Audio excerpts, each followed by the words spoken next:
मो मुंड सबुदिन तलू होगला। आपण से कथा क्या भावुं राजा साहेब ए गाँव में कार साहस अच्छी आपण मुह पर किसी कहीदब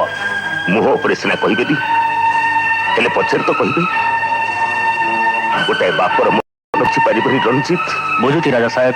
बुझीपारुची ना रंजीत ना तुंड बाईद सहस्त कोश काली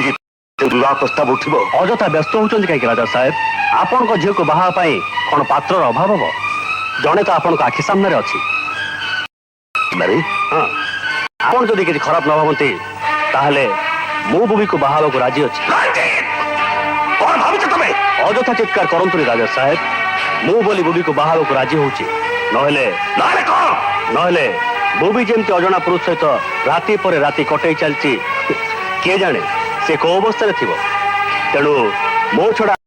बाहा कहीं राजी हम कुकुर खाई मत पुणी से अईठा खाई आसी बोली तो आज अन्यर अईठा खाया को राजी अच्छी भूलीगलु तू गोटे खुनी आसामी आज पर्यंत मु ते फाँसी गुंठु बंचाई रखी तोर जीवन मु तो दान कर मो झील को तंटी चिपी मारी दे पारे हेले तो भली गोटे शैतान सागर ता विवाह असंभव।